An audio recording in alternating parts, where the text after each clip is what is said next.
बात पहले बताई कि ये संसार में जितने दोष दुर्गुण दुख हैं, ये सब माया की सेना है और माया ईश्वर के अधीन है। माया ईश्वर के अधीन होती है और समझने पर वो निवृत्त हो जाती है, अर्थात विचार सिद्ध नहीं है। विचार से कहें कि वो नहीं है तो नहीं है, तो इतना कार्य क्यों दिख रहा है उसका।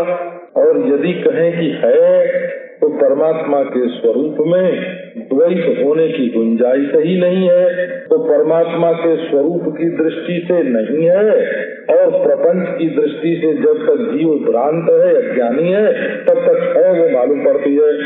तो जब तक परमात्मा का स्वरूप समझ में नहीं आया तब तक माया है मालूम पड़ती है, और जब परमात्मा का स्वरूप समझ लिया जाता है तो परमात्मा माया नहीं मालूम पड़ती है। अधिष्ठान के ज्ञान से ये माया और माया का सब कार्य बाधित हो जाता है। परंतु ये बात जो है ये समझ भी भगवान की कृपा से आती है। माने भगवान की कृपा से जब सत्संग होता है तब सत्संग से ये समझ आती है कि परमात्मा के स्वरूप में माया नहीं है। अब यही जो माया है वो सारे जगत को नचा रही है। जगत को क्या, जगत में जो ब्रह्मा विष्णु महेश है ना, उनको भी पैदा करती है और पालती है और संभाल करती है। क्योंकि काकभुसुंडी जी ने राम जी के पेट में जो ब्रह्मांड देखे ना, उनमें ब्रह्मा विष्णु महेश भी अनेक देखे। तो अनेक अनेक ब्रह्मा अनेक अनेक विष्णु जो राम जी के पेट में ब्रह्मांडों में दिखाई पड़े, वो सब किसके? बोले वो सब माया के बच्चे हैं, वो सब माया के बच्चे, इसलिए वे भी माइक हैं। तो वही माया सारे जगत को नचा रही है। विधि हरि शंभु नचावन हारे। असल में इस माया के जो स्वामी हैं, पति हैं, वो भगवान हैं। उनके चरित्र को कोई समझ नहीं पाता। वही माया प्रभु के भू विलास से, उनके भौहें हिलाने से, माने उनके इशारा मात्र से, संकल्प से, नहीं उनसे सत्ता स्फूर्ति प्राप्त करके, भू विलास माने दृष्टि विलास, सत्ता स्फूर्ति प्राप्त करके, हे खगराज हे गरुड़, वो अपने समाज सहित माने अपने कार्य सहित नदी के समान नाच रही है। सोई सच। तो ये भगवान भी नट हो करके, नट बन करके ये खेल प्रपंच की रच रहे हैं। प्रपंच की जो खेला है, ये भगवान नट हो करके रच रहे हैं। तो नट कैसे हुए? कैसी नदी के संबंध से, इसी माया के संबंध से नट हो गए। इसलिए नाच नटी की वो सहित समाजा, ये माया नटी है और इसके संबंध से भगवान में नटपना आ गया। और जब माया निवृत्त हो जाती है तब भगवान में नटपना भी नहीं रहता है। ये सरसई ब्रह्म विचार प्रचारा। इसका अर्थ हुआ कि ये जो ब्रह्म विचार है, ये सरस्वती नदी प्रवाहित हो रही है इसमें। तो वो परमात्मा कैसा? तो सोई सच्चिदानंद घन रामा। रामचंद्र वही सच्चिदानंद घन है। घन कहने का अभिप्राय ये होता है कि सत में असत नहीं है, चित में अचित नहीं है और आनंद में दुख नहीं है। माने ये जो परिपूर्ण अद्वितीय अविनाशी सच्चिदानंद घन है, इसमें द्वैत की सत्ता नहीं है। घन पद का जो प्रयोग करते हैं वो सजातीय विजातीय स्वगत तीनों प्रकार के भेद को मिटाने के लिए घन शब्द का प्रयोग किया जाता है। माने उसमें द्वैत का लेश भी नहीं है। अज विज्ञान रूप बल धामा, वे स्वयं अज हैं। जायमानता का निषेध करने के लिए अज कहा जाता है। असल में परमार्थ जो है उसको अज कहना भी उसकी तौहीन है ना। अज कहना भी उसकी तौहीन है। तो क्यों? तो इसलिए कि अज तो उसको कहते हैं बाबा जो प्रत्यक्ष मालूम पड़ता होवे और जन्म न हुआ होवे, और वो तो अपना स्वस्वरूप है। तो उसमें जायमान प्रपंच की दृष्टि से व्यावृत्ति के लिए अजपना कल्पित है। अज कल्पित समृत्तिया परमार्थे नाप्यजा। गौड़पाद कारिका में कहा कि कल्पित समृद्धि से परमात्मा को अज कहते हैं। वस्तुतः वो अज भी नहीं है। अज और जायमान ये दोनों द्वंद्व हैं, और ये दोनों द्वंद्व जो है वो उसमें नहीं है। अज विज्ञान रूप, विज्ञान रूप का अर्थ है उसमें जड़ नहीं है। विज्ञान रूप का अर्थ है विज्ञानमानंदम ब्रह्म, जैसे बोलते हैं सत्य ज्ञानमानंदम ब्रह्म बोलते हैं। तो अज और विज्ञान है, वो अखंड विज्ञान है। और रूप और बल संसार में जितने दिखाई पड़ते हैं, रूप बल धामा, देखो अज स्वयं है वो और विज्ञान स्वयं है वो, और रूप और बल का वो धाम है। माने रूप और बल दोनों उसमें अध्यस्त हैं और वो दोनों का अधिष्ठान है। तो रूप माने आकृति और बल माने क्रिया। जितने कर्म होते दिखाई पड़ते हैं उनमें बल की जरूरत पड़ती है, और जितने आकार विकार दिखाई पड़ते हैं उसमें रूप होता है। तो रूप और बल दोनों का वो अधिष्ठान है। विज्ञान का धाम है ये नहीं कहा, अज का धाम ऐसा नहीं कहा। वो अज है, विज्ञान है और रूप बल का धाम है। अथवा वो स्वयं अज है और विज्ञान माने बुद्धि, प्रज्ञा, और रूप और बल माने क्रिया, इन तीनों का वो धाम है, अधिष्ठान है। व्यापक व्याप्य अखंड अनंता अखिल अमोघ शक्ति भगवंता। व्यापक भी वही है, व्याप्य भी वही है। जैसे देखो लोहा हो गए, तो लोहे को आग में डाल दो, तो क्या हुआ कि आग उसमें व्यापक हो गई और लोहा व्याप्त हो गया। लेकिन तेजस तत्व का विचार करो तो तेजस तत्व में अलग से जल भी नहीं है और अलग से मिट्टी भी नहीं है, इसलिए जल और मिट्टी दोनों से बना हुआ जो लोहा है वो लोहा भी नहीं है। पंचभूतों के अंतर्गत यदि लोहे को लाना हो ना तो वो मिट्टी के अंतर्गत आवेगा हो। अच्छा, और मिट्टी पानी में और पानी तेज में, इसलिए तेजस तत्व किससे पृथक न लोहा है और न तो वो जलती हुई अग्नि है। तो ये व्यापक और व्याप्य का जो भेद है वो व्यावहारिक दृष्टि से तो है परंतु परमार्थ दृष्टि से नहीं है। तो एक रकम से भी कहो तो ऐसे बोलेंगे कि व्यापक भी वही है व्याप्य भी वही है, और दूसरी दृष्टि से कहेंगे तो यूँ कहेंगे कि व्यापक व्याप्य उसमें नहीं है। निषेध दृष्टि से कहेंगे तो कहेंगे परमात्मा में व्यापक व्याप्य भाव नहीं है, और अन्वय दृष्टि से कहेंगे तो कहेंगे वही व्यापक है और वही व्याप्य है, उसके सिवाय दूसरी कोई चीज नहीं है।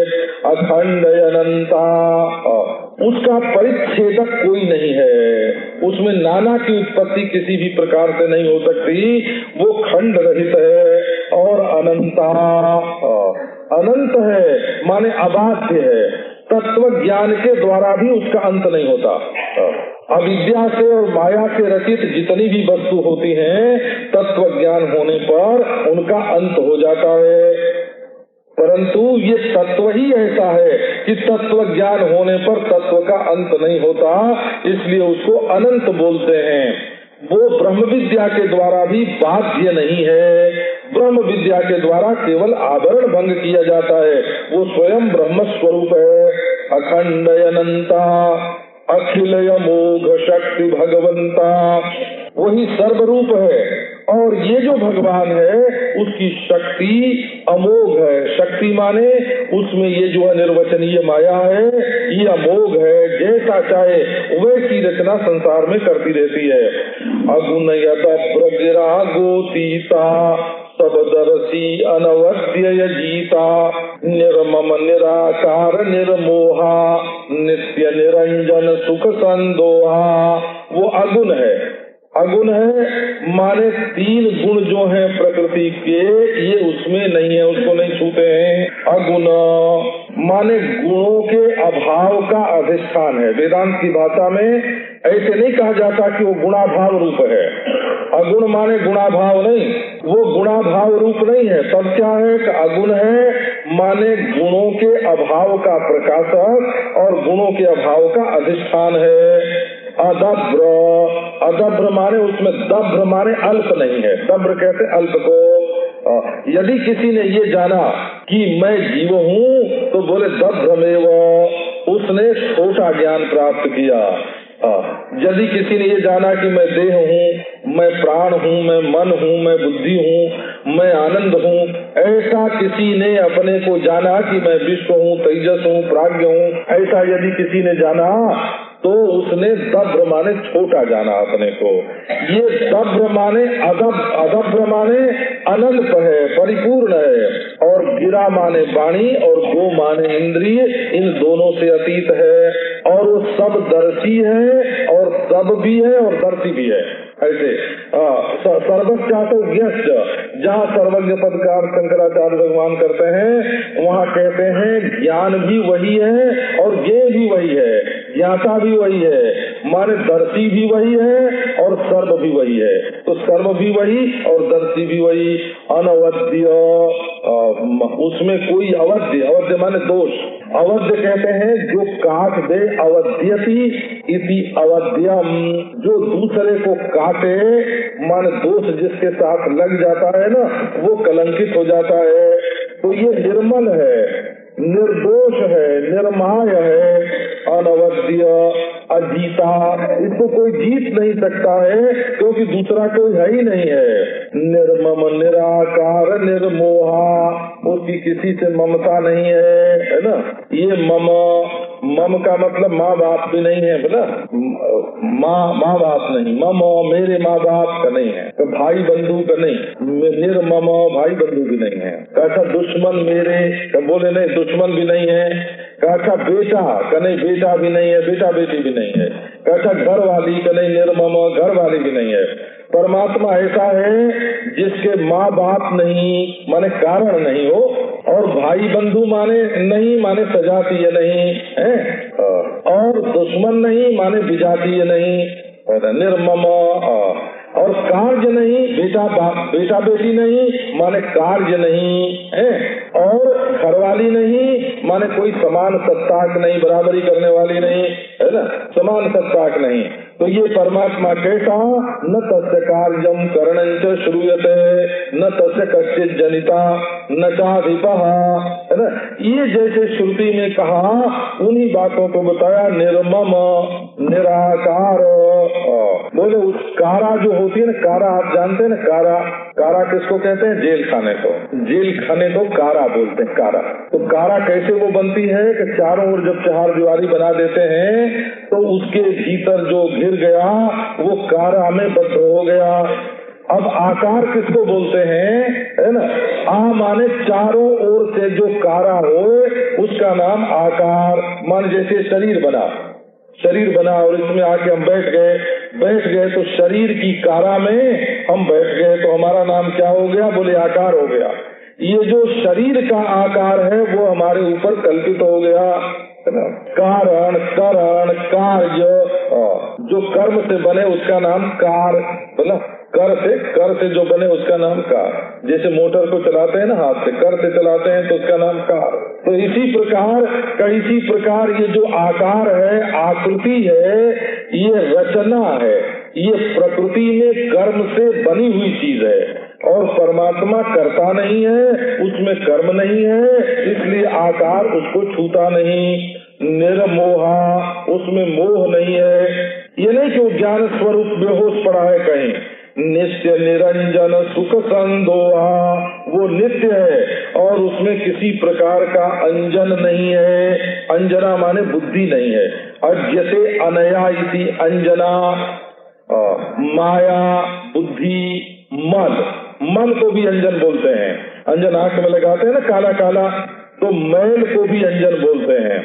तो निरंजन है माने निर्मल है, निरंजन माने माया रहित है, निरंजन माने विज्ञानात्मा से विलक्षण है। सुख संदोहा, और वो सुख संदोह है, बस सुख ही सुख है, सुख के सिवाय और दूसरी कोई चीज उसमें नहीं है। राशि राशि सुख है बस। प्रकृति पार प्रभु सब उर्वासी, ये प्रभु प्रकृति से परे है और सबके हृदय में रहने वाला है। और ये ब्रह्म है, निरीह है। निरीह माने इसमें कोई कामना, इच्छा, संकल्प, चेष्टा नहीं है। यह माने संकल्प और यह माने चेष्टा, माने संकल्प और क्रिया दोनों नहीं है। विरज, उसमें कोई कण कण रज नहीं है। और अविनाशी, विनाश माने मृत्यु की प्राप्ति नहीं है। यहाँ मोह कर कारण नाही, हे गरुड़ जी, यहाँ माने इस परमात्मा में मोह का कोई हेतु नहीं है। माने किसी बात को सिद्ध करने के लिए या तो मोह का बाप बताना पड़ेगा कि कौन है? तो कहो कि अहंकार से मोह होता है, तो अहंकार किससे होता है? तो बोले वो भी अविद्या से होता है। क्या अविद्या किससे होती है? तो देखो अविद्या के भी न कोई माँ है न बाप है, वो झूठी है बिल्कुल। बंध्या पुत्र के भी कोई माँ बाप नहीं होता, बोला बंध्या पुत्र के भी कोई माँ बाप बेटा नहीं होता, और परमात्मा के भी कोई माँ बाप बेटा नहीं होता। तो यहाँ मोह कर कारण नहीं। यदि कारण से मोह को सिद्ध करें तो मोह का कोई कारण नहीं है, और कार्य से मोह को सिद्ध करें तो कार्य से मोह की सिद्धि होना शक्य नहीं है। इसलिए मोह किसी प्रकार परमात्मा में सिद्ध नहीं होता। ये तो जीव में तो अनादि अविद्या के कारण मोह है, और वो वेदांत विद्या की प्राप्ति होने पर निवृत्त हो जाता है। परमात्मा में मोह कहाँ से आवेगा? रवि सन्मुख तम कबहु की जाही, क्या ये जो अंधकार है ये सूर्य के सामने कभी जाता है? माने विचार जमाने तरणा विवाहनी, श्रीमद् भागवत में कहा कि यदि विचार करें कि सूरज में रात दिन का भेद होता है कि नहीं, पूछो भाई कई समय सूर्य क्या कर रहे हैं, तो बच्चे कहेंगे कि जब हमारे रात होती है तब सूर्य की भी रात हो जाती है और उसमें वो सो जाते हैं। लेकिन बच्चों के लिए जो रात दिन का भेद होता है वो भेद सूर्य के लिए नहीं होता। सूर्य ने कभी अंधेरे का मुंह देखा ही नहीं। इसी प्रकार स्वयं प्रकाश सर्वाभाषक सर्वाधिष्ठान परब्रह्म परमात्मा में अज्ञानांधकार जो है तो वो कभी होता ही नहीं। तो भगत हेतु भगवान प्रभु धरऊ राम धरऊ तनु भूप, ये तो भक्तों के लिए प्रभु भगवान राम ने राजा का शरीर धारण किया और परम पावन चरित्र किए। और कैसे चरित्र किए? तो प्राकृत नर अनुरूप, जैसे साधारण मनुष्य करता है। माने जीवन मुक्त महापुरुष हो है जिसका ज्ञान मिट गया हो, तो वो चलेगा तो पांव से चलेगा कि सिर से चलेगा? जैसे सब लोग चलते हैं वैसे ही वो चलेगा, लेकिन वो चलता नहीं है तो वो भी मुंह से ही खाएगा है? लेकिन मुंह से खाता हुआ भी वो वस्तुतः अभोक्ता है? वो जन्मता मरता हुआ भी असल में ना सतो विद्यते भावो ना भावो विद्यते सता परमात्मा ही है। तो जैसे जीवन मुक्त महापुरुष अज्ञान की निवृत्ति होने पर भी प्राकृत मनुष्य के समान ही चेष्टा करते हैं, उसी प्रकार जिनमें अविद्या नित्य निवृत्त है वे परमात्मा भी प्राकृत मनुष्य के समान ही चेष्टा करते हैं। जथा अनेक वेश धरी नृत्य करे नट कोई, सोई सोई भाव दिखावे आपुन होई न सोई। जैसे कोई नाटक में अनेक प्रकार का वेश धारण करके नृत्य करे, लेकिन और वो कभी स्त्री बन के नृत्य करे और कभी पुरुष बन के नृत्य करे, कभी बालक बन जाए और कभी बुढ़ा बन जाए, तो नट तो एक ही है, उसके वेश जो है वो सब के सब धारण किए हुए हैं और बनावटी हैं। इसी प्रकार परमात्मा तो एक है और ये जो उसके आकार विकार जो दिख रहे हैं ये सब नाट्य हैं। और आप न होई न सोई, वो कभी वैसा नहीं होता है, वो बिना वैसा हुए ही वैसा दिखता है। इसी को अद्वैत वेदांती लोग विवर्त बोलते हैं। हो इसी का नाम विवर्त है। श्रीमद् भागवत में बिल्कुल ये जो दोहा है इसका मूल है, जथा मत्स्यादि रूपाणी भक्ते जह्याद जथा नटः। जैसे नट जो है वो कभी मछली बने, मंच पर आवे मछली बन के, कभी कछुआ हो बन के आवे, कभी सुअर बन के आवे, कभी सिंह बन के आवे, कभी ब्राह्मण बन के आवे और कभी क्षत्रिय बन के आवे, लेकिन नट तो नट ही है। इसी प्रकार पर ब्रह्म परमात्मा जो है ये माया से देश बदल करके प्रपंच के रूप में प्रतीत हो रहा है, उन भावों के रूप में दिखता है, लेकिन वो असल में वो नहीं है।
रघुपति लीला उरगारी। हे गरुड़, जैसे ये ब्रह्म का निरूपण किया ना, ऐसे ये रामचंद्र ब्रह्म है और उनकी लीला भी ठीक ब्रह्म के समान ही है, ब्रह्म ही है वो। कैसी है लीला? धनुज विमोहनी, इसको देख करके दैत्य लोग मोहित हो जाते हैं। और जन सुखकारी, और जन को वो बड़ा सुख देती है।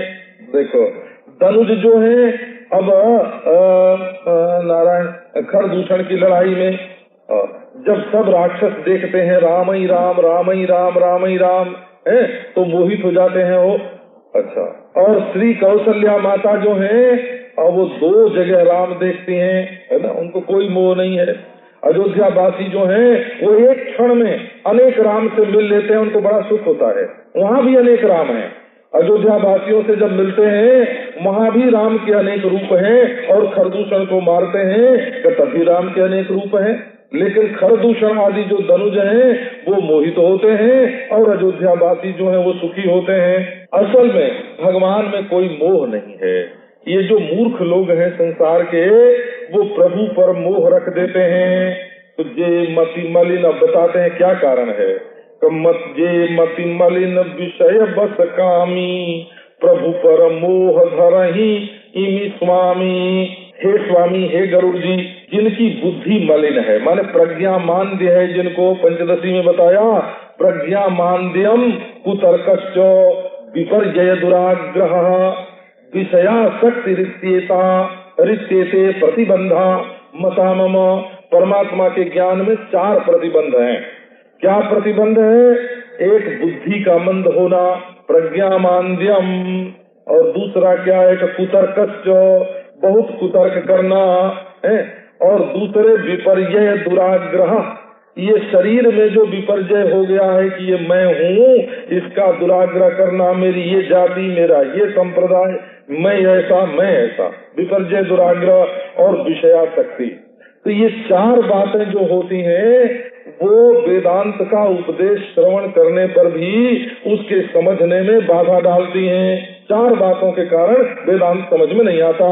तो बताते हैं जे मति मलिन, माने जिनकी प्रज्ञा मंद है, बुद्धि नहीं है समझने के लिए जैसी चाहिए, और विषय बस कामी, विषयासक्त हैं, और प्रभु पर मोह धरहि, कुतर्क करते हैं, भूले हुए खुद हैं और प्रभु के ऊपर भूल का आरोप करते हैं। अज्ञान के आश्रय है स्वयं, लेकिन अज्ञान का आश्रय परमात्मा को बताते हैं। तो प्रभु पर मोह धरहि, कहते हैं भगवान ही मोहित हो गया है। गरुड़ ने कहा कि भगवान को मोह हो गया है, बेहोश हो गए हैं। बोले ये जो है यही ज्ञान का विघ्न है। तो नयन दोष जा कह जब होई, पीत बरन शशि कह सोई। देखो क्या विषयासक्ति, खुद तो आदमी विषय में फंसा है, उसके मन में काम आता है और काम बस हो करके वो दूसरे को कामी समझता है, बोलता है ये हमारी ओर काम की नजर से देखते हैं। तो जिसको नेत्र का दोष हो जाता है जब कभी, तो वो पीत बरन शशि कह सोई, आंख में हुआ रोग हो गया पी लिया, आंख में पीत रोग हो गया, पी लिया रोग हो गया। अब दोष तो है आंख में, लेकिन कहता है चंद्रमा पीला है, वो चंद्रमा में पीलापन नहीं है, पीलापन आंख में है। जैसे चश्मा आंख पर हो गए हरा और दुनिया दिख रही हो हरी, तो वो ये तो समझे नहीं कि हमारा चश्मा हरा है, ये समझने लगे कि दुनिया ही हरी हो गई। तो ये जैसे समझने वाले का दोष है, ऐसे ही विषयासक्ति के कारण जो है वो बुद्धि परमात्मा को नहीं समझ सकती। जो जब जेहि दिशि ब्रह्म होई खगेशा, जब जिसको हे गरुण दिग्भ्रम हो जाता है, दिग्भ्रम, तो कह पश्चिम उगई दिन ईसा, ये भ्रम का दृष्टांत है। सूर्य हमेशा पूर्व में ही उगता है, बल्कि पूर्व दिशा कहते ही उसको है, जिधर से सूर्य उगे तो पूर्व दिशा है। लेकिन वो कहता है अब देखो संस्कार उसके प्रबल हो गए, बिगड़ गए, अब बिगड़े हुए संस्कार से रात में कहीं जा करके एकाएक सो जाते हैं। वो रात को कहीं गए और वहाँ सो गए और ये ख्याल करके सोए कि हम तो दक्षिण सिर करके सोए हुए हैं, लेकिन भूल से वो उत्तर दिशा निकल गई, है ना। रात को समझ में नहीं आया। अब सवेरे जब सो के उठते हैं तो कहते हैं कि आज तो सूर्योदय पश्चिम में हुआ, तो वो स्वयं उत्तर सिर करके सोए हैं, इस बात का उनको पता नहीं है। तो जिसको दिग्भ्रम हो जाता है वो कहता है कि सूर्योदय पश्चिम में होता है। इसी प्रकार जिसको भ्रम हो जाता है परमात्मा के संबंध में, वो कहता है कि परमात्मा मोहग्रस्त है। नौकारूढ़ चलत जग देखा, अचल आप कहम, अचल मोह बस भ्रम आप ही लेखा। जब नाव पर आदमी चलता है तो मालूम पड़ता है कि दोनों किनारे बड़े जोर से भागे जा रहे हैं, लेकिन वो किनारे नहीं भागते। वो समझता है कि हम तो नाव पर बैठे हैं और किनारे भाग रहे हैं, भागती है नाव, लेकिन मालूम पड़ता है कि किनारे भाग रहे हैं। इसी प्रकार दोष तो होते हैं अपने अंतःकरण में, परंतु मनुष्य सामने वाले के सिर पर उसको डाल देता है, परमात्मा के सिर पर डाल देता है। बालक भ्रम ही गृहादि, बच्चे जब घुमरी खेलते हैं दोनों हाथ फैला करके बड़े जोर से घूमते हैं तो मालूम पड़ता है कि सब मकान घूम रहे हैं, सड़क घूम रही है, पेड़ घूम रहे हैं, लेकिन वो बालक घूमते हैं, मकान सड़क पेड़ नहीं घूमते हैं। कहीं परस्पर लेकिन कुतर्क करते हैं कि देखो तुम भी घूम के देखो, ऐसे ही मालूम पड़ता है कि नहीं। वो दोष तो है अपनी घुमरी का, लेकिन वो दूसरे के ऊपर डालते। कहीं परस्पर मिथ्यावादी, आपस में ऐसी झूठी बातें वे कहते रहते हैं। तो हरि विषयक मोह विहंगा, हे गरुड़, भगवान के बारे में जो मोह है वो भी बिल्कुल ऐसा ही है। वहाँ स्वप्न में भी अज्ञान का प्रसंग नहीं है। ये जो जीव है ये माया के बस में हो गया, इसकी बुद्धि मंद हो गई, अभागी है, सत्संग मिला नहीं, और हृदय जवनिका बहुविध लागी, और हृदय पर बहुत प्रकार के पर्दे पड़ गए, आवरण पड़ गए। ऐसे जो सठ हैं वो हठ बस संशय करते हैं और अपने अज्ञान के कारण रामचंद्र पर, ब्रह्म पर नाना प्रकार के अध्यारोप करते हैं। काम क्रोध मद लोभ रत गृहासक्त दुख रूप, कामी है, मन में उनके काम भरा है, दूसरे पर बड़ा भारी गुस्सा है, मद और लोभ में रत है और घर में आसक्त है। गृहासक्त दुख रूप, और हर समय दुखी हो रहे हैं। तो देखी जान ही रघुपति ही मूढ़ परे तमकूप, ये मूढ़ तो अज्ञानांधकार के कुएं में गिरे हुए हैं। ये भला रघुपति रामचंद्र को कैसे पहचानेंगे। निर्गुण रूप जो है वो अति सुलभ है। अति सुलभ है माने उसके जानने में एक प्रकार की सुगमता है। क्या अपने सिवाय जो कुछ मालूम पड़े अपनी बुद्धि में उसको इनकार कर दो। नेति ये नहीं न, जो तुम्हें मालूम पड़े उसको ना करते जाओ। ना करते वो ना करने वाला जो है ना उसको भी ना करो, ना नहीं कर सकते। अपने आप को कोई ना कैसे करेगा। तो निर्गुण रूप को समझने में ये सुगमता है कि जागृत स्वप्न सुषुप्ति या अन्नमय आदि कोश, इनका निषेध करके जो शेष रूप से बच जाता है, निषेध शेष है ना, उस रूप में अपने आत्मा को जाना और इसी प्रकार से पंचभूत आदि का निषेध करके, समष्टि देश काल वस्तु का निषेध करके परमात्मा को जाना और लक्ष्यार्थ के रूप में दोनों की एकता समझ ली। बहुत सुगम है, परंतु सगुण न जानई को संपूर्ण कार्य कारण रूप जो सर्वात्मा है सर्वेश्वर, उसको जानना बड़ा मुश्किल है। सुगम अगम नाना चरितो सुनी मुनि मन भ्रम होई। लेकिन भगवान का जो चरित्र है वो सुगम भी है कोई और कोई अगम भी है। इसको सुन करके बड़े बड़े मुनियों के मन में भ्रम हो जाता है, क्योंकि सगुण में प्रकृति का संबंध मालूम पड़ता है। प्रकृति का संबंध मालूम पड़ने से उसको समझना कहाँ ईश्वर का चरित्र है और कहाँ प्रकृति का चरित्र है, ये समझना बड़ा कठिन होता है। जैसे आप देखो, स्वयं आपके मन में कोई बात आवे तो कौन सी वासना की प्रेरणा है और कौन सी शुद्ध अंतःकरण का कौन सा संकल्प है, इसको समझना ये आसान है। मन में कोई बात आवे, कोई बात आ गई तो कौन सी बात शुद्ध अंतःकरण में ईश्वर की प्रेरणा से आई है और कौन सी बात जो वासनाओं के संस्कार, कर्मों के संस्कार हैं, उनके कारण कौन सी बात आई है, ये अपने अंतःकरण में समझ सकना कठिन है कि आसान है? बड़ा भारी कठिन है। जो बात अपने मन के अनुकूल होती है, लोग कहते हैं ये देवी की प्रेरणा है, देवता का है, ये ईश्वर का है। जो अपने मन के खिलाफ होती है वो कहते हैं अरे ये ठीक नहीं है, ये तो भूल है। लेकिन इस बात को पहचानना कब होगा?